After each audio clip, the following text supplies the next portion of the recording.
मैं तुमसे क्वेश्चन करना चाहूंगा, क्या तुम चोर के घर पैदा हुए हो या डाकू के घर पैदा हुए हो जो तुमको इतनी इज्जत नहीं मिलती, इतनी रेपुटेशन नहीं मिलती, इवन तक तुम्हारी पर्सनैलिटी भी बहुत अच्छी है, बट ऐसा क्यों होता है? तुम कहीं पे जाओगे, दो दोस्त या 3 4 5 बंदे तो देखोगे कि एक दो बंदे हैं जो सिगरेट पीते हैं या हमारा लड़के हैं, घटिया है, दिमाग भी खराब है उसका, उन लोगों को ज्यादा रेपुटेशन मिलती है, इज्जत मिलती है एज कम्पेयर टू तुम्हारे। क्यों? अगर तुम्हारी पर्सनैलिटी भी इवन सेम क्यों ना हो। क्यों? क्योंकि तुमको लुक्स के बेसिस पर जज किया जाता है। इस शुरू से होता आया है, अभी हो रहा है और आगे होता रहेगा। हर बंदे को लुक्स के बेसिस पर उसको जज किया जाता है, ये तुम मानो या ना मानो। मैं एक एग्जांपल तुमको देता हूँ अपने एंसेस्टर्स का, जो पूर्वज थे, जो केवमैन टाइम पीरियड के टाइम पर बात में कह रहा हूँ, जो 40% मर्द थे वही संभव कर पाते थे, वही सारी औरतों को लेके चले जाते थे। वो जो अल्फा डोमिनेंट मेल थे वही, बाकी 60% ऐसे नल्ला बेरोजगार रहते थे। और वो 60% कौन होते थे? जो कोई काम नहीं करते थे या शिकार नहीं करते थे। शिकार पर जाएंगे तो मर जाएंगे, इनको बैठाकर खिलाना पड़ता था, वो खुद से खा नहीं सकते थे खाना वाना, इनको सब करके देना पड़ता था एज लॉन्ग एज वुमेन की तरह। ऐसी एग्जाम्पल ले लो ये बंदे का, ये रोनाल्डो, CR7 रोनाल्डो, तुम इसको जानते ही होगे। ये कितना मस्त प्लेयर है फुटबॉल का, वर्ल्ड का इतना मस्त प्लेयर है। इसकी वर्ल्ड में इतनी ज्यादा स्ट्राइक्स हैं फुटबॉल इकोनॉमिक, फुटबॉल कम्युनिटी में। ये जो रोनाल्डो को आज का बच्चा जानता है, इसका जो सू डायलॉग है वो सब पूरा फेमस है, सब उसको जानते हैं। एंड देन तुम सुनील छेत्री को जानते हो? बहुत सारे बंदे, 10 में से 9 बंदे सुनील छेत्री को नहीं जानते होंगे। ये सुनील छेत्री एक इंडियन फुटबॉलर हैं, ये भी इंटरनेशनल लेवल पर प्ले करते हैं। इंटरनेशनल और इंडियन लेवल को मिला के इनका 90 स्ट्रिक्स है, जो कि इंडिया के नाम पर इन्होंने दर्ज किया हुआ है। एक दो वर्ल्ड रिकॉर्ड भी इन्होंने बनाया हुआ है, बट इनका नाम उतना नहीं लिया जाता जितना एज मच एज रोनाल्डो का नाम लिया जाता है। ऐसा क्यों? देख लो भाई, लुक्स दोनों को मिला लो, दोनों के लुक्स को। हाइट देख लो, रोनाल्डो की हाइट 6 फीट 1 इंच है और ये सुनील छेत्री की हाइट 5 फीट 7 इंच है। इससे ये प्रूफ होता है कि तुमको लुक्स के बेसिस पर जज किया जाता है, तुमको कितनी इज्जत मिलेगी, कितनी वैलिडेशन मिलेगी, कितना तुमको डोमिनेंट देखा जाएगा और कितना तुमको सेल्फ रिस्पेक्ट दिया जाएगा और कितना तुमको वैल्यू देना है नहीं देना है, ये सब तुमको जज किया जाएगा तुम्हारे लुक्स के अकॉर्डिंग। इवन तो तुम्हारी पर्सनैलिटी भी सेम हो, वो भी रोनाल्डो भी फुटबॉलर है, वो सुनील छेत्री भी फुटबॉलर है, दोनों का स्ट्रिक्स में भी ज्यादा उतना नहीं है, दोनों बहुत अच्छे प्लेयर है, बट वो इसका लुक्स अच्छा नहीं तो उसको जज किया जाता है। मैं तुमको एक सेकंड एग्जांपल देता हूँ जेरेमी मिक्स का। बहुत बंदे तुम जानते हो, ये साला कमीना का चौदह जेल से निकल कर मॉडल बन गया। ये अवैध हथियार के केस में जेल में गया था और जेल से निकलने के बाद ये मॉडल बन जाता है। वेराज तुम कभी नहीं बन पाओगे मॉडल, क्योंकि तुम उतना नहीं हो, तुम्हारा लुक्स उतना नहीं है। इसका लुक्स शुरू से 9 आउट ऑफ 10 है और तुम हमेशा 5 और 6 आउट ऑफ 10 हो। अब तुम अपने आप को देखो, तुम क्या जेल कभी गए हो जीवन में आज तक? हाई चांस देर तुम नहीं गए हो। 100% मैं श्योर हूँ, तुम एक टीनेजर बच्चा हो या बड़े भी हो, 10th बोर्ड के पास भी तुम जेल कभी नहीं गए हो, कभी भी नहीं गए हो।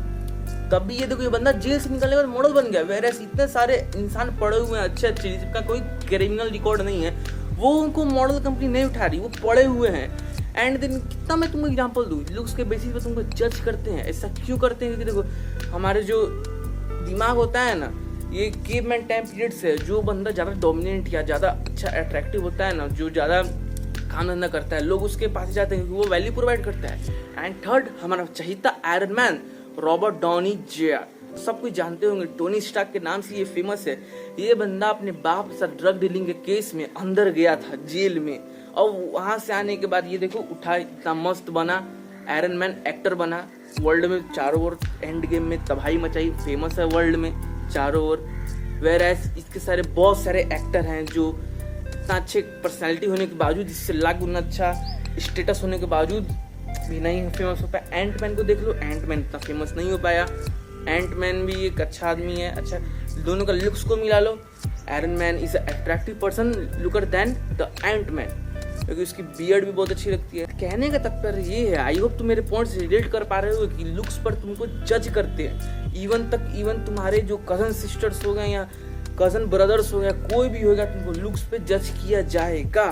ग्रुप्स पे तुम्हारा मजाक इसीलिए बनता है क्योंकि तुमको लुक्स के जज किया जाता है। पार्टी सार्टी में जाओगे तो एज मच तुम देखोगे जो बंदा गंदा है, ऐसा पर्सनैलिटी अच्छी नहीं है, जो अल्कोहल या नशे वसे करता है, उसको ज़्यादा रिस्पेक्ट मिलती है क्योंकि उसका लुक्स अच्छा होता है।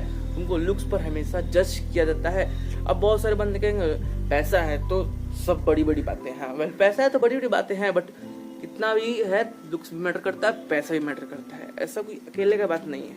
होप तुम समझ पा रहे हो मैं क्या पॉइंट कर रहा हूँ। मैं ये वीडियो बना रहा हूँ, मेरी वीडियो भी जज होगी। ये घटिया सा बैकग्राउंड है, घटिया सा माइक लिया हुआ है, ये सब मैं वीडियो बना रहा हूँ, मुझ पे भी बहुत सारे बंदे जज करेंगे, मुझे भी। कितना बंदे तो मेरी वीडियो ही नहीं देखेंगे। क्वालिटी बहुत मैटर करता है आपके लुक्स के बेसिस पर। आपका कितना बोन मास है, कितना हाइट है, कितना एज, सब बहुत सारे एग्जांपल्स आपको मैंने रियल लाइफ के दे चुके हैं। अब तुम कुछ एग्जांपल्स दोगे मुझे, या इनसिक्योर होने का इसमें कुछ जरूरत नहीं है। पहले तुम अब कर क्या सकते हो, तुम ये करो, अपने लुक्स को अच्छे करो। तुम चाहे कितना भी नाइस गाई बन जाओ, कितना भी अच्छा गाइस बन जाओ, वेल जो तुम्हारा दोस्त है या दूसरा बंदा है वो बुरा होकर वो स्टैंड आउट कर जाएगा, वेरस तुम बैठे के बैठे रह जाओगे, तुम स्टैंड आउट कभी नहीं कर पाओगे। बात को मेरे तुम रिलेट करो, समझो इस बात को एरोगेंट वे में मत लो, इस रियलिटी को एक्सेप्ट करो। बिना रियलिटी एक्सेप्ट किए हुए तुम ग्रेटेस्ट कभी एक्सेप्ट नहीं कर पाओगे। ये बुलशिट है, तुम समझो। लुक्स को इंप्रूव करो अपना, बिना लुक्स को इंप्रूव कुछ नहीं होगा। वेल इसका भी दो मैं तुमको प्रिडिक्शन देता हूँ। अब सिर्फ लुक्स पर काम मत करना, अपनी मनी मेकिंग स्किल्स पर भी काम करना। क्योंकि देखो, चाहे एक बंदा कितना भी सुंदर क्यों ना हो, वो पैसा नहीं कमाता, नल्ला बेरोजगार बेटा कोई लड़की के साथ जाना चाहेगी। वेयर एज कोई बंदा मोटा है, इसका रिसीडिंग हेयर लाइन है, कुछ नहीं है, बट वो पैसा अच्छा खासा है तो उसको चली जाएगी। वो बात अलग है कि उसको जो ट्रू लव नहीं मिला वो पैसे के लिए गई। लेकिन इसलिए लुक्स पर उतना ही ध्यान दो, साथ ही साथ अपने जीवन पर, अपने मनी मेकिंग स्किल्स पर उतना ही ध्यान दो। दोनों पे ध्यान दोगे तो लाइफ तुम्हारी बैलेंस आउट रहेगी। किसी भी चीज का 2 रेशियो मेंटेन रहता है तो वो अच्छा लगता है। कोई ऊपर नीचे हो जाता है ना तो अच्छा लगता है। बाइक का जो दोनों टायर होते हैं वो इक्वली बैलेंस रहेंगे तभी बाइक भी इक्वली चलेगी। दोनों एक बड़ा एक छोटा जाएगा तो बाइक भी इक्वली नहीं चलेगी। बाइक का बैलेंस जरूर बिगड़ेगा, एक टायर अगर खराब रहेगा तो। बात को तुम समझ पा रहे होगे मैं क्या कहने का ट्राई कर रहा हूँ। ये बहुत ही वाहियात चीज है, लुक्स पर जज नहीं करते, लुक्स पर जज किसी को नहीं किया था। बट ये समाज बहुत बुरा है दोस्त मेरे, बहुत घटिया है, गंदा दुनिया है ये। ऐसा ही होता आ रहा है दुनिया में, चारों ओर ऐसा ही होता है। सो आज की वीडियो में इतना ही, तब तक के लिए मैं करता हूँ साइन ऑफ। मिलते हैं नेक्स्ट वीडियो में, बाय बाय।